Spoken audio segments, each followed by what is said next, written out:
mes de abril hablaremos de esta serie, en poder de la resurrección. Y para que haya resurrección, primeramente tuvo que haber crucifixión. Y para que haya crucifixión, primeramente tuvo que haber habido predicación. Y es por ello, hermano, que en esta ocasión vamos a ver un tema muy especial. Comenzamos esta serie con el tema, la cruz que trae esperanza. Así es el tema. Lléveselo bien en mente. Téngalo presente durante estos minutos. Dios servidor, con la ayuda de Dios, va a estar predicando la cruz que trae esperanza. ¿Y sabe qué? Actualmente, la cruz como la conocemos es símbolo del cristianismo. Que puede ver las cruces quizá colgadas en el espejo retrovisor de algunos vehículos. Puede ver la cruz quizá, hermano, colgada al cuello de una persona. La cruz en algunas catedrales, en algunos lugares religiosos. Ahí es donde podemos ver la cruz porque representa o es símbolo del cristianismo. Pero para otros tantos, para mucha gente que no es cristiana, la cruz significa o representa una paradoja, una controversia. Fíjese, ¿por qué lo digo?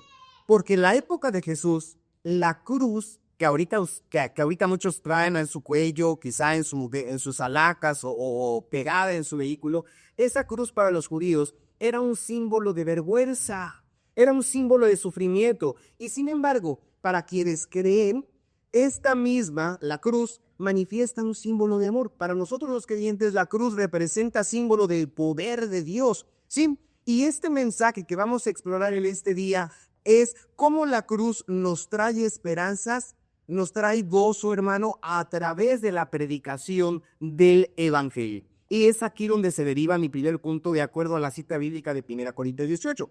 Los primeros versículos, el primer versículo, el versículo 18, nos habla acerca de la cruz. Pero, ¿cómo nos habla de la cruz? La cruz como locura para el mundo, pero la cruz también como poder para el creyente. Y es aquí, en esta parte, donde Pablo introduce, porque Pablo es el autor de esta epístola a la que dimos lectura, introduce la paradoja que yo le estoy comentando, esa parte controversial que, como le mencioné en su tiempo, era símbolo de muerte, era símbolo de humillación, la cruz era símbolo de derrota.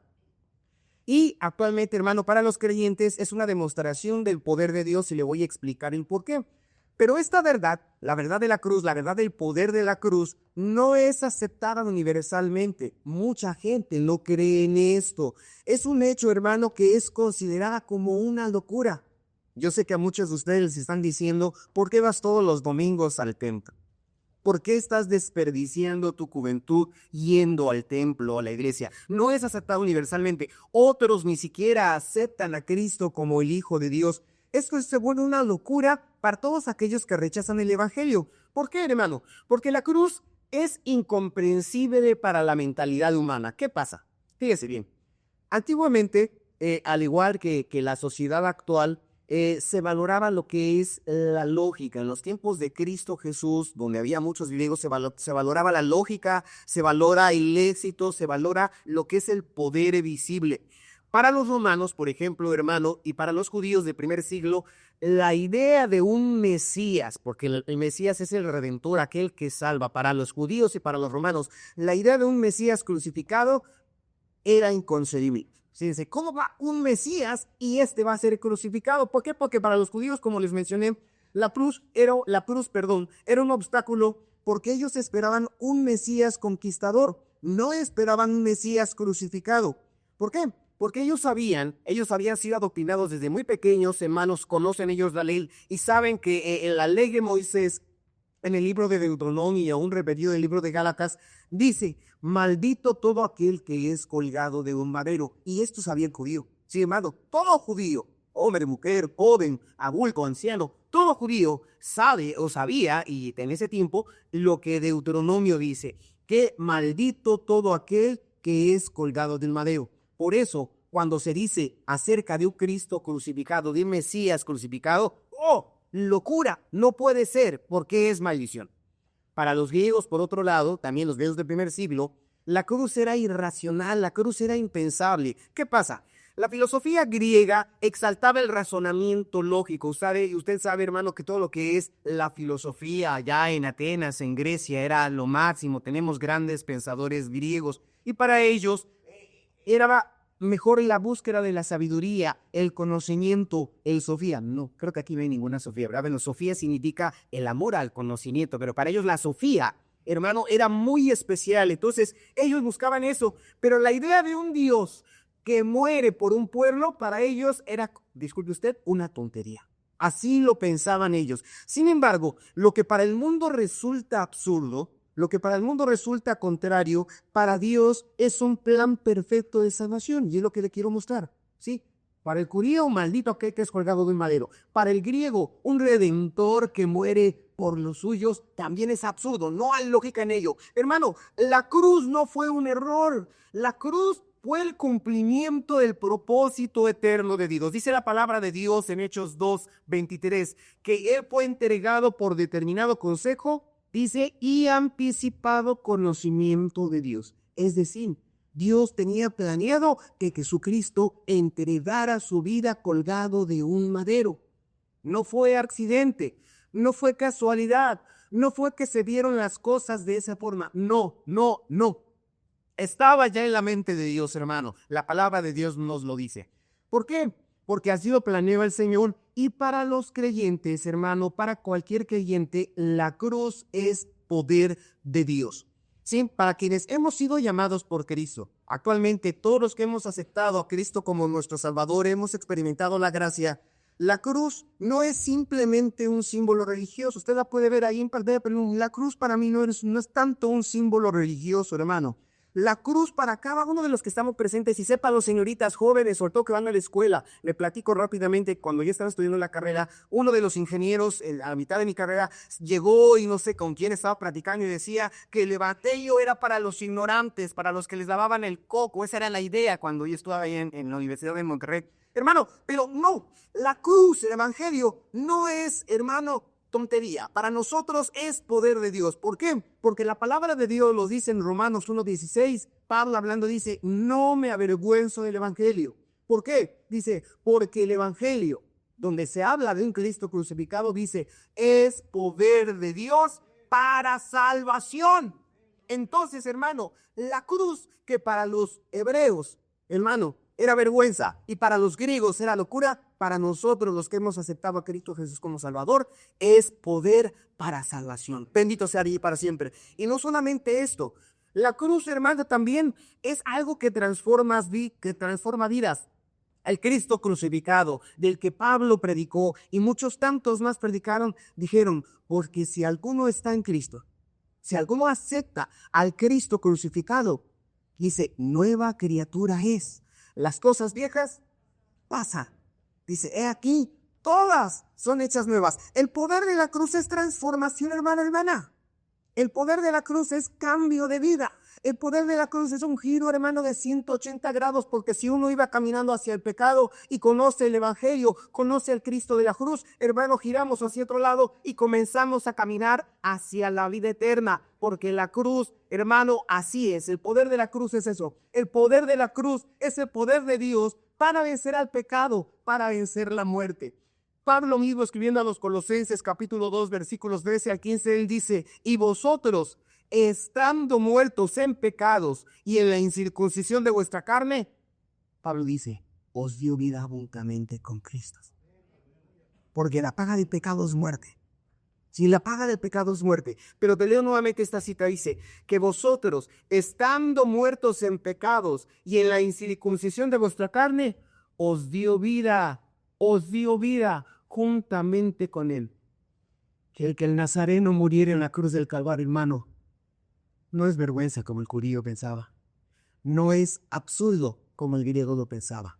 Hermano, el poder de la cruz es victoria sobre el pecado. Bendito sea Dios para siempre. Yo conozco mucha gente que batalló con las drogas, con el alcoholismo, con malas costumbres, hermano, que batalló con muchas cuestiones adversas, con matrimonios desintegrados, fracturados, familias con muchos problemas, pero que cuando llegan al conocimiento bendito de la gracia del Salvador de la cruz, sus vidas cambian. Sus vidas son transformadas, sus vidas son cambiadas, hermano, y esto es lo más maravilloso. Por eso es que decimos, la cruz, locura para el mundo. El mundo no lo entiende, porque el hombre natural no percibe las cosas que son del espíritu, porque le son locura.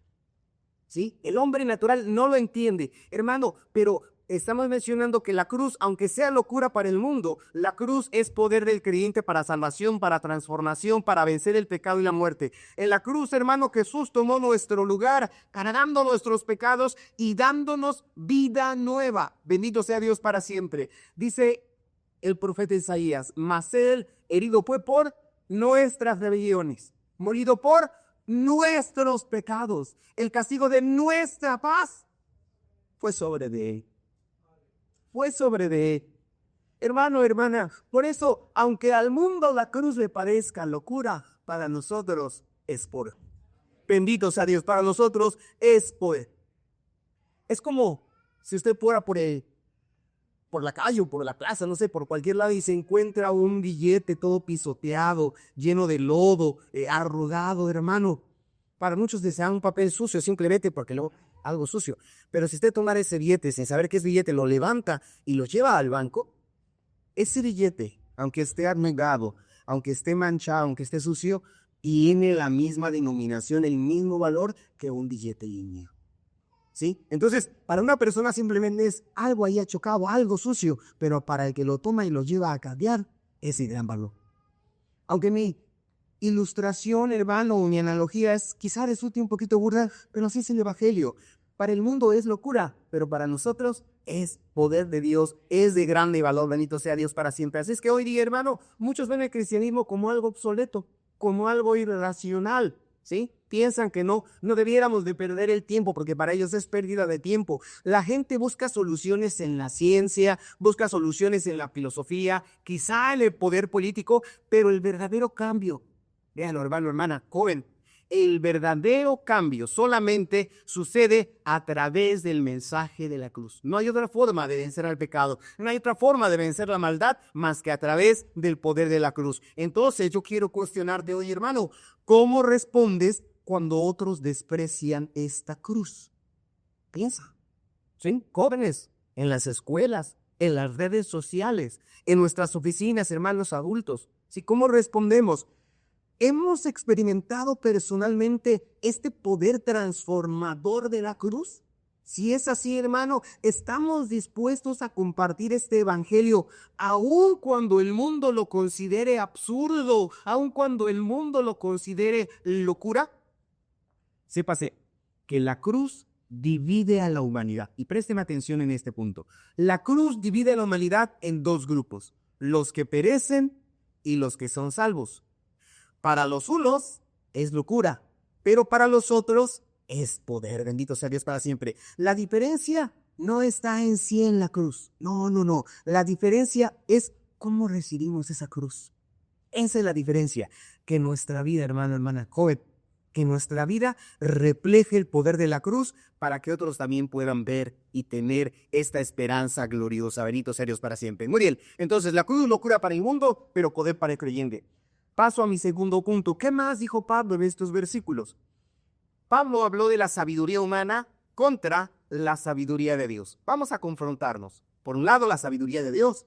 Por otro lado, la sabiduría humana. ¿Qué encontramos en ello? En estos versículos, los versículos 19 al 21, vemos cómo Pablo contrasta la sabiduría de Dios, demostrando que lo que el mundo considera sabio, en realidad, hermano, en realidad es significante al plan de Dios. ¿Podemos poner los versículos, hermano, por favor? Dice ahí, pues, está escrito, destruiré la sabiduría de los sabios y desecharé el entendimiento de los entendidos. ¿Dónde está el sabio? Pregunta Pablo. ¿Dónde está el escriba? Fíjese cómo está arrancando ahí Pablo. ¿Dónde está el disputador de este siglo? ¿No ha enloquecido, vuelve a preguntar Pablo, no ha enloquecido Dios la sabiduría de este mundo?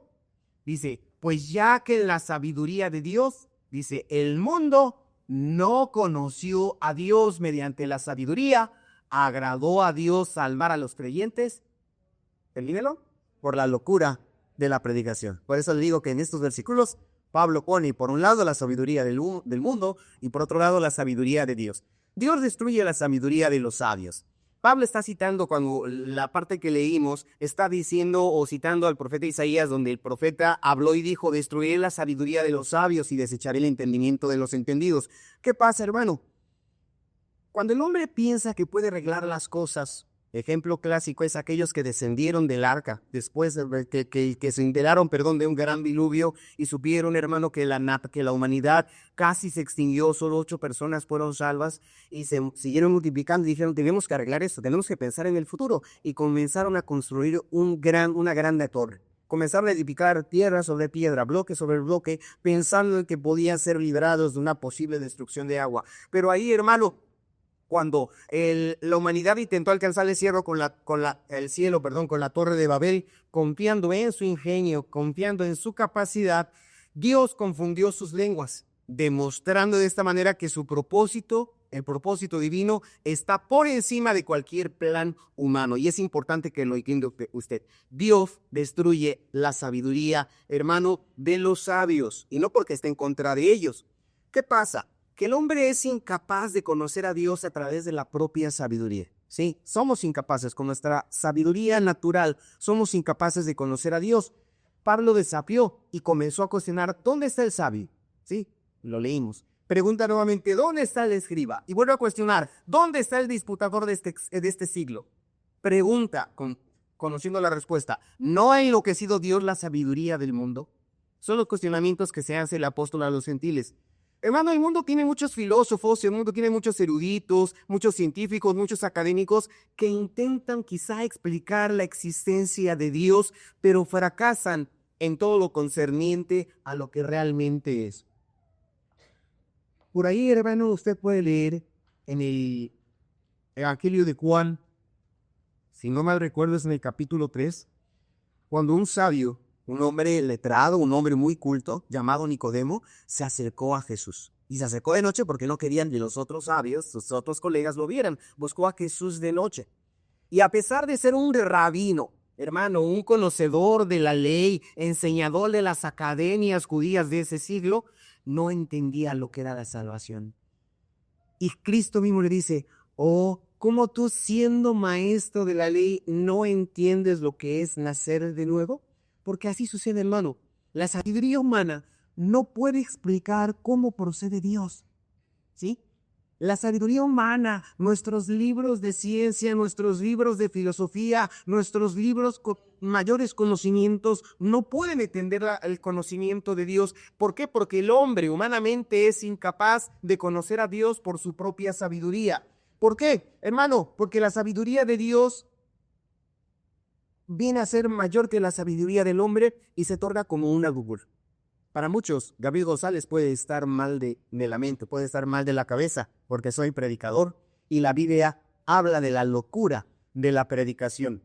Dice este versículo 21 que leímos, pues ya que la sabiduría del mundo, el mundo no conoció a Dios mediante esta sabiduría, dijo Pablo, agradó a Dios salvar a los creyentes por la locura de la predicación. Es decir, no con un teorema de Pitágoras, no con la filosofía, hermano, de otros grandes sabios, matemáticos, griegos y demás. No.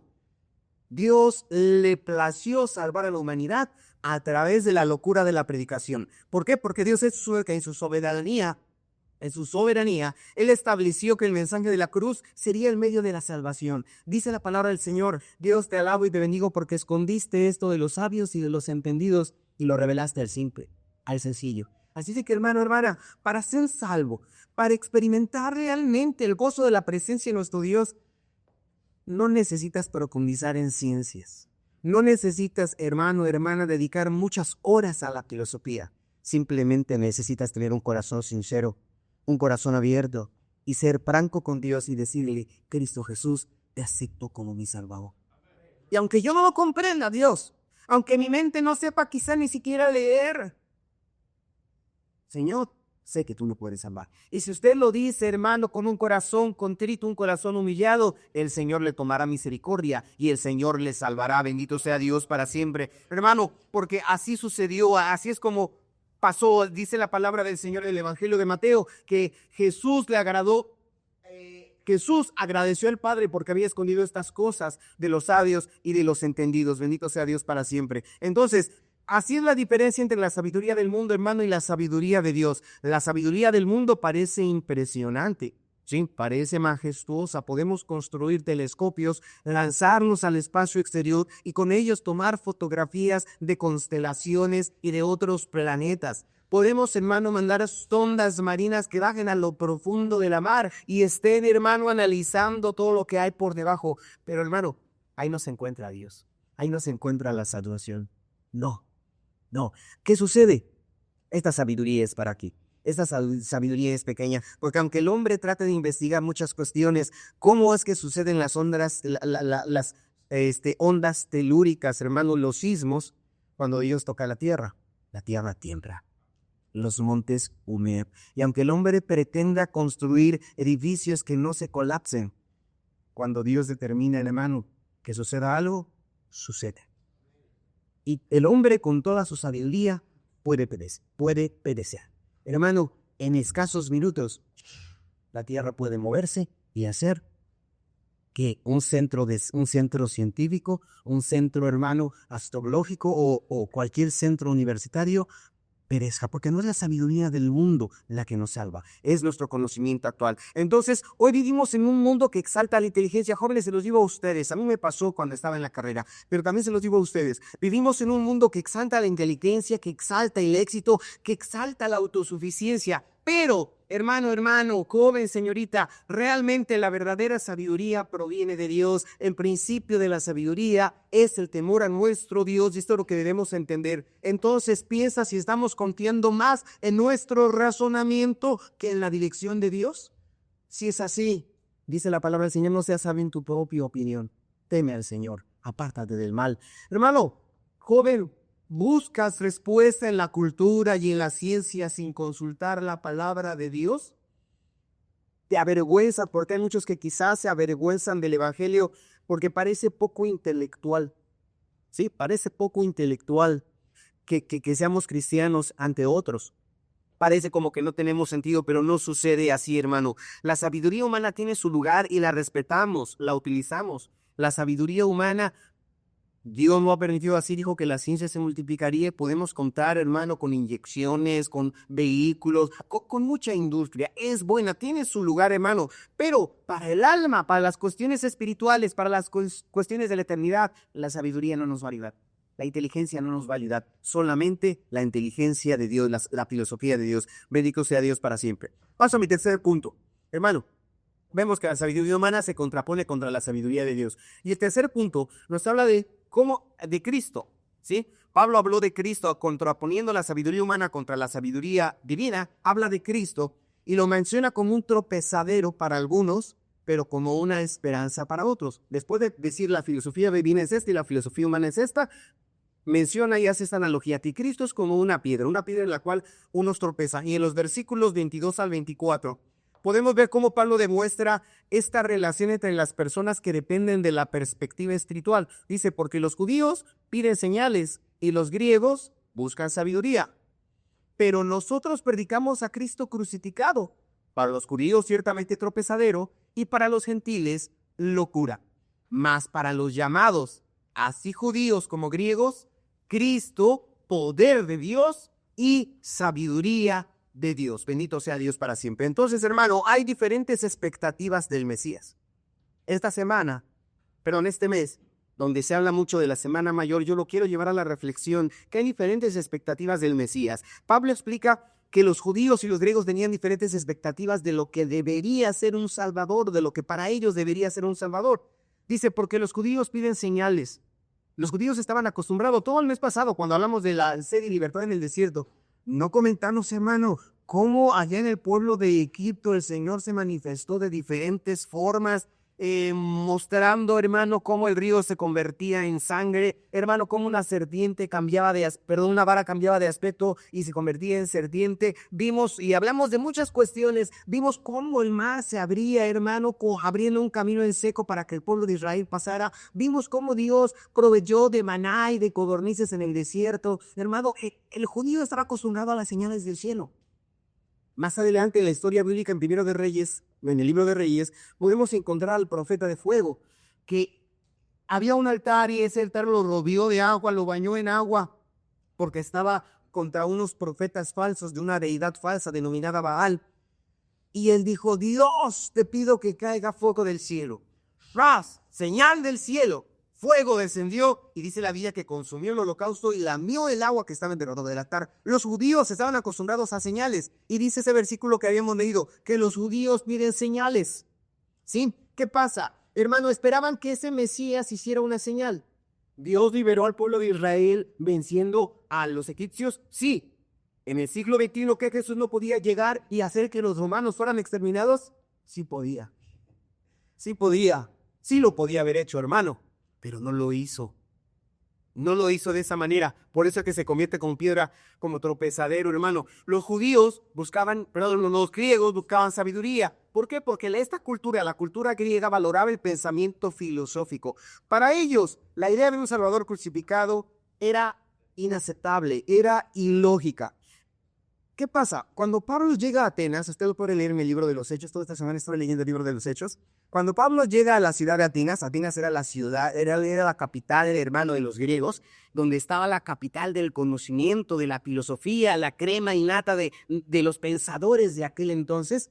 Pablo comienza a predicar a un Cristo crucificado. Y todos los que estaban ahí decían, y nos está hablando de nuevos dioses, ¿qué conocimientos son esos? Y agarran a Pablo y lo llevan al Areópago.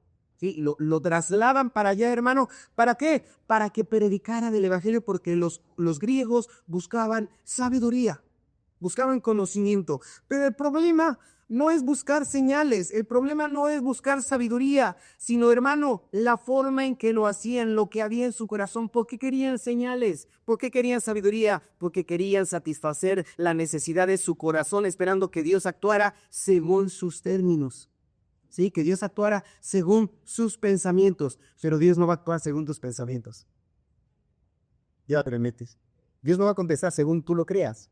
No, Dios, hermano, es soberano, porque nuestros pensamientos no son los pensamientos de Dios. Es importante que lo sepas. Entonces, hermano, Dios actúa de diferente manera. Cristo es tropezadero para algunos, pero para otros tantos es esperanza. Según leímos en el versículo 23, Pablo dijo, pero nosotros predicamos a Cristo crucificado. Para judíos ciertamente tropezadero y para los gentiles locura.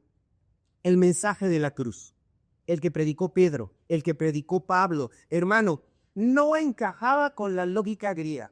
No encajaba con los deseos judíos, hermano. ¿Qué pasa?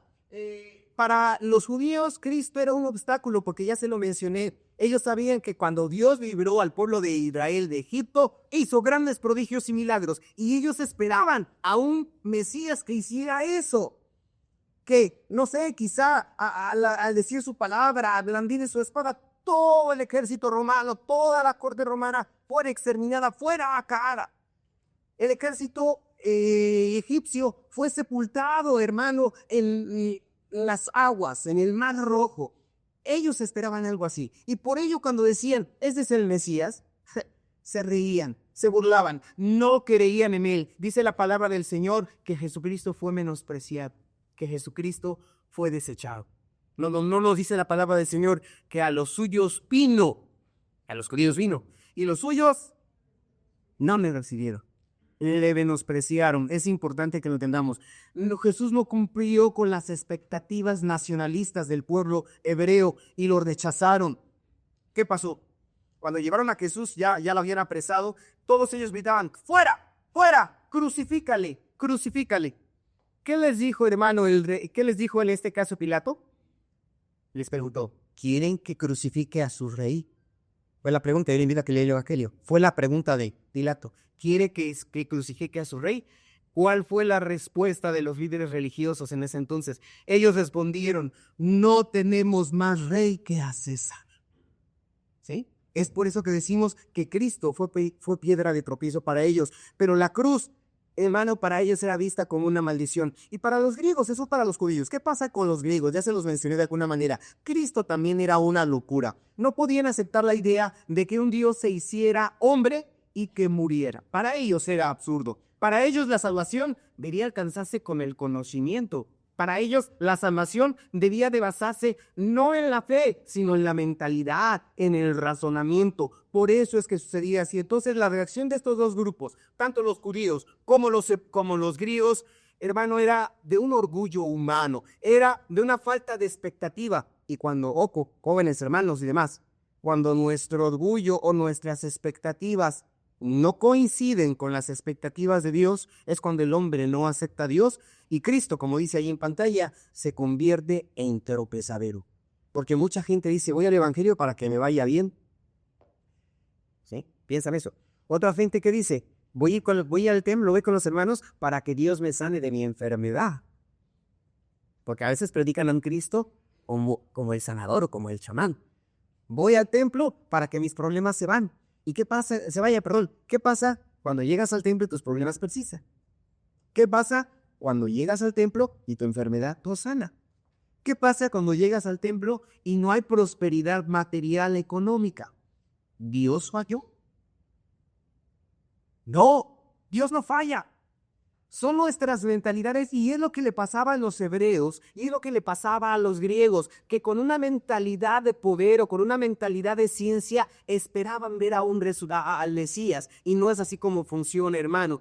Cristo es poder y sabiduría de Dios para el creyente, es importante que lo entendamos. El versículo 24 dice, mas para los llamados, fíjese, para los llamados, sean judíos o sean griegos, dice, más para los llamados, así judíos como griegos, lea conmigo, Cristo, poder de Dios y sabiduría de Dios.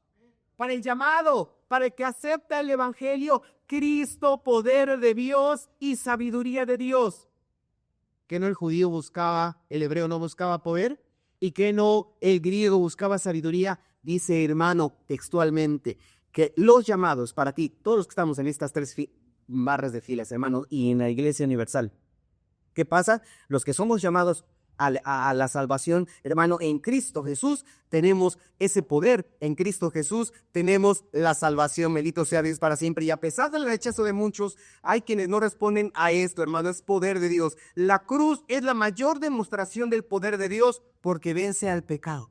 Es importante que lo entienda, vence al pecado. En Romanos, en Corintios, podemos encontrar en Colosenses muchas cuestiones. Le leo, por ejemplo, Colosenses 2:15 que dice, despojando a los principados y a las potestades. A Pablo hablando a los colosenses dice, los exhibió públicamente, triunfando sobre de ellos. Cristo venció al pecado. No hay pecado que Cristo no pueda perdonar. No hay maldad la cual Él no se compadezca y redima. No hay, hermano, persona que pueda escapar de la misericordia de Dios por muy malo que sea. Por tanto que haya delinquido, el amor de Dios es maravilloso. Hay un canto infantil, hermano, que a mí me fascina porque habla acerca de esta verdad y los niños cantan que el amor de Dios es maravilloso. Dice, tan alto que no puedo estar arriba de Él, tan bajo que no puedo estar más bajo que Él y tan ancho que no puedo estar afuera de Él. Así es el amor de Dios, así es la misericordia de Dios, así es la gracia de Dios. Cristo es poder de Dios, hermano, y Cristo también es sabiduría de Dios. Cristo es sabiduría de Dios. La salvación a través de la cruz es el plan perfecto de Dios, aunque parezca ilógico para el mundo. Sí, aunque parezca absurdo y parezca contrario, hermano, el sacrificio de Cristo a través de la cruz es el perfecto plan de Dios. Desde que la primer pareja pecó ante Dios, el Señor dijo, enemistad pondré entre su simiente y tu simiente. Dice, tú le vas a herir en el calcañar. Pero la simiente de la mujer, es decir, el Cristo, el Nazareno, el bendito Redentor, te herirá en la cabeza. Bendito sea Dios. Hermano, no fue casualidad, está en el plan perfecto de Dios. Y tú hoy puedes gozar, disfrutar de una perfecta salvación de Dios, porque de tal manera amó Dios al mundo que dio a su Hijo unigénito, para que todo aquel que en Él crea no se pierda, mas tenga vida eterna. Es el plan de Dios, es la sabiduría de Dios, bendito sea Dios para siempre. Entonces, Cristo es esa piedra angular que los edificadores desecharon. Por ahí, hermano, se dice que un escultor tenía un bloque de mármol que otros consideraban defectuoso, sucio y con dificultad para llevar hasta un taller. Muchos artesanos rechazaron ese gran bloque de mármol diciendo que no servía para nada. Pero ese mismo bloque de mármol lo tomó un artesano llamado Miguel Ángel. Comenzó con toda paciencia a labrar ese mármol y se convirtió en lo que actualmente conocemos, hermano, como la estatua o la esfinge de el David, apreciado por muchos. Y Cristo es así. Realmente Cristo es así, hermano. Muchos lo rechazan. ¿Por qué? Lo rechazan porque no encaja con sus expectativas de prosperidad, de relación, de ambiente, de alegría, de danza. Muchos lo rechazan porque no confían en Él, porque no se adapta a sus deseos, a sus glorias, a sus vanidades. Pero la realidad, hermano, es que Cristo es tropezadero para muchos porque no se ajusta a sus ideas. ¿Sí? No se ajusta a ese Cristo milagroso que andan buscando, no se ajusta a ese Cristo racional como los hebreos, pero la realidad es que el Cristo, hermano, no se ajusta a nuestros términos y nunca lo hará. Nosotros tenemos que ajustarnos ahí. Esa es la realidad. Sí, nosotros tenemos que ajustarnos ahí. Nos llama a rendirnos. Cristo nos llama a un rendimiento pleno. Cristo nos llama a confiar en la obra redentora de la cruz. Entonces, hermano, ¿has tropezado con Cristo? Yo te pregunto, ¿has tropezado con Cristo quizá porque no cumple tus expectativas? Quizá diga, ya no voy a ir a Olivos, porque yo pensé que ahí pura prosperidad, puras cosas buenas a mirar y demás. Quiero decirle, hermano, que Dios está en este lugar, que Dios está con nosotros. Bendito sea su santo nombre. Y si ciertamente yo no te hablo de una prosperidad y de una sanidad tremenda, no, hermano, pero te hablo de una vida eterna que podrás gozar al término de los tiempos. Y no porque Gabriel González la diga, hermano, sino porque la palabra de Dios así me lo enseña. Entonces, ¿ves a Cristo realmente como tu Salvador? ¿Ves a Cristo realmente como tu fundamento o como un concepto religioso nada más? Si nada más es por religión, no pierdas tiempo. No pierdas tiempo, hermano. Otra, compartes este mensaje de la cruz, hermano, aunque el mundo lo considere una locura, yo te invito a que lo compartas. Sigas compartiendo. Todavía hay muchas butacas que llenar en este lugar. Y no tanto este lugar. Hay muchas almas, hermano, que se están perdiendo, que se están yendo al infierno diariamente y necesitan conocer del evangelio. Aunque para el mundo sea locura, predica. Aunque para el mundo sea absurdo, tú dilo. Aunque para el mundo sea tropezadero, habla de ese Cristo Redentor. Bendito sea Dios para siempre. Entonces, Cristo divide a la humanidad, como lo mencioné hace rato. Cristo sigue dividiendo a la humanidad. Para algunos, el evangelio es piedra de tropiezo, es lavamiento de coco, es cuestión absurda, es pérdida de tiempo, hermano. Pero para otros, es esperanza, es vida eterna, es redención, es integración. Cristo vino a hacer esta división. La diferencia realmente no está en Cristo. La diferencia es cómo la humanidad responde a Él. ¿Cómo respondes tú a Cristo Jesús? ¿Para ti es tropezadero o para ti es salvación? Bendito sea Dios para siempre. Quiero pasar al último punto, hermano. El último punto para esta tarde es la cruz, la mayor demostración de poder y la mayor demostración de la sabiduría de Dios. Dice el versículo 25 de la siguiente manera: porque lo insensato de Dios es más sabio que los hombres, y lo débil de Dios es más fuerte que los hombres. Gloria a Dios. En este versículo Pablo concluye el argumento, por eso es mi último punto. Pablo concluye, yo también estoy por concluir. Pablo concluye su argumento mostrando que la cruz, aunque parezca locura, ¿sí?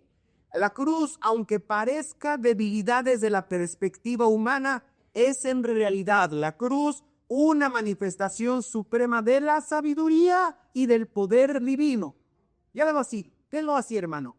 Esta es la manifestación más gloriosa. Dios obró de formas inesperadas. En lugar de darles un rey poderoso, conquistador, con ejércitos que aplastara al ejército romano y a los gobernadores romanos, no. Dios envió, a un siervo sufriente. Él, como cordero, enmudeció y delante de sus trasquiladores no abrió su boca. Nosotros lo tuvimos por azotado, por herido de Dios y abatido. ¿No resulta contrario? ¿No resulta opuesto a lo que ellos esperaban? Y en lugar de ser rey poderoso y aplastante exterminador, envía a un cordero sufriente. Envía a alguien que no habla cuando se le cuestiona. ¿Sí? En vez de una victoria inmediata, permitió que el hijo muriera, que entregara su vida, que le escupieran el rostro, que su costado fuera traspasado, que sus pies fueran horadados, su frente coronada con espinas. Cosa contraria. En lugar de salvarnos por méritos humanos, hermano, lo hizo por gracia. Parece contrario. Dios obra de maneras inesperadas. Así es que yo sé que tú a lo mejor hoy en esta tarde estás teniendo circunstancias muy particulares en tu vida, en tu negocio, en tu familia, en, en tu interior.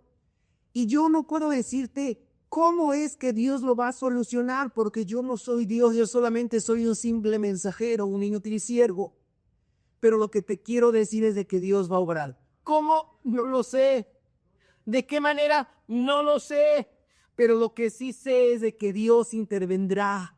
Y quiero que lleves esto en mente y que lo esperes. Dios hará lo que tenga que hacer de la forma en que Él lo determine, hermano, porque el poder de la cruz es la mayor demostración de poder y es lo que debemos entender. El mundo cree que Dios es irracional. ¿Sí? ¿Por qué? Por elegir este camino tan simple. ¿Sí? Para muchos tan absurdos. Para entrar a grandes clubes sociales tienes que pagar una membresía, pagar una anualidad, seguir ciertos ritos, quizá de iniciación y demás. Pero aquí el camino nada más es: dame, hijo mío, tu corazón. Solamente, dame, hijo mío, tu corazón y mira tus ojos por mis caminos. ¿Tan simple? Sí, tan simple. Es la mayor demostración y la mayor sabiduría de Dios. Dios no vino, hermano, a buscar ricos para salvarlos, porque la riqueza no salva. ¿Sí? No es con oro, no es con plata. Es a través de la sangre bendita de Cristo Jesús. Bendito sea Dios para siempre. Entonces el plan de salvación es infinitamente más sabio que cualquier filosofía humana. Dice el apóstol Pablo: oh profundidad de las riquezas de la sabiduría y de la ciencia de Dios. Lo dice en Romanos 11:33. Él dice: cuán insondables son tus juicios e inescrutables tus caminos. Yo no los alcanzo a comprender. Tengo mucho que conocer el Evangelio. Y hay muchas cosas y el mover de Dios me sigue sorprendiendo.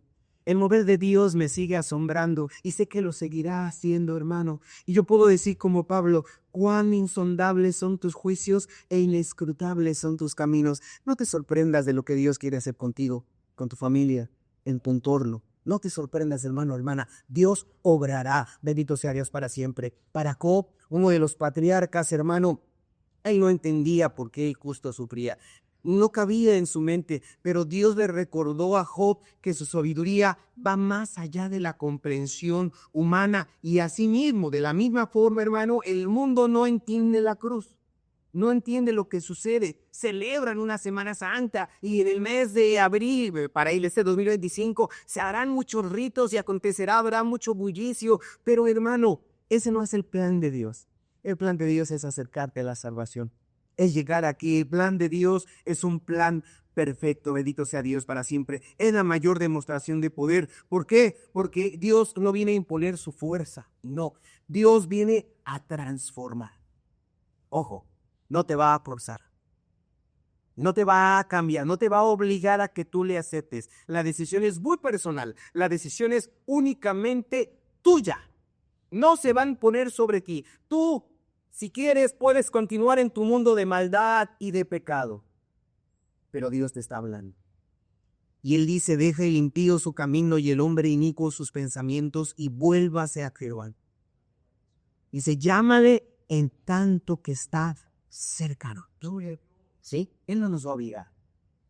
Nos pide que nosotros tomemos la decisión. Hermano, y es una gran demostración de poder porque aparentemente ese hombre enclenque que murió en la cruz del Calvario, humanamente hablando, se convirtió en una gran, tremenda victoria. ¿Por qué? Porque en la cruz Cristo derrotó al pecado. En la cruz Cristo derrotó a Satanás. En la cruz Cristo derrotó a la misma muerte. Y cuando fue sepultado, Cristo resucitó, hermano, con gran poder. Y esa Dios está teniendo una victoria, hermano, incuestionable.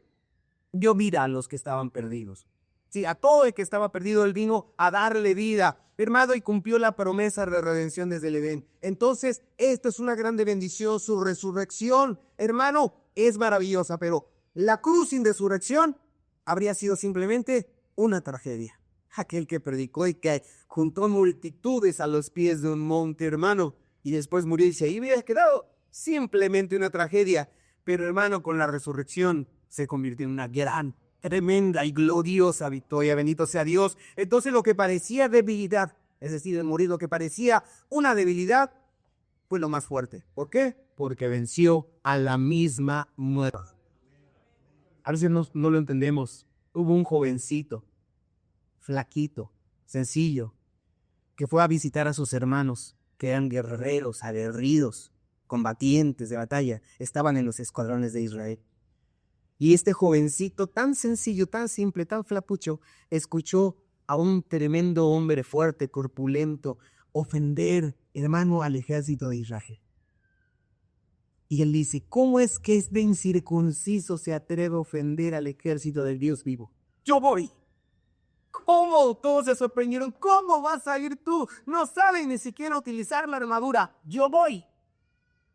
Cuando lo ve Goliat, se burla, se ríe.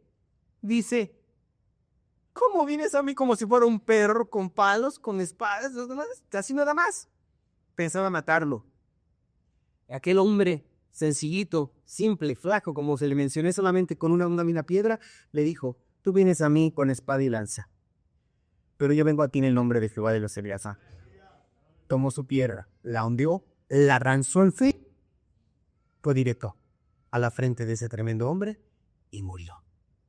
Cayó tan alto y grande, pesado como era, desplomado, bendito sea Dios para siempre. Hermano, así es como Cristo venció el pecado y a la muerte. Por algo que no entendemos, que parece tan simple, hermano. Sí, así es. Así son los planes de Dios, bendito sea Dios para siempre. Entonces, en el mundo actual, seguimos enfrentando la misma pregunta. ¿Es la cruz realmente una locura, hermano? ¿La cruz es una locura o es la máxima expresión del poder de Dios? Es lo segundo. No es locura, es la máxima expresión del poder de Dios. Algunos ven la cruz como irrelevante, simplemente como un hecho histórico. Buscan otras formas de salvación, riqueza, ciencias, espiritualidad sin Cristo. Pero no es así. Otros consideran el evangelio como débil, solamente para ignorantes, para no letrados, pero para nosotros, para los que hemos aceptado a Cristo Jesús, la cruz es vuestra esperanza y la cruz es nuestra fortaleza. Bendito sea Dios para siempre. Así es que la cruz no es un mensaje de derrota, hermano, hermana. Jóvenes, en sus escuelas, en sus entornos, hermanos, la cruz no es un mensaje de derrota. La cruz es símbolo de victoria, bendito sea Dios para siempre. La cruz es el poder transformador que nos rescata del pecado y nos da esperanza de una vida eterna, bendito sea Dios para siempre.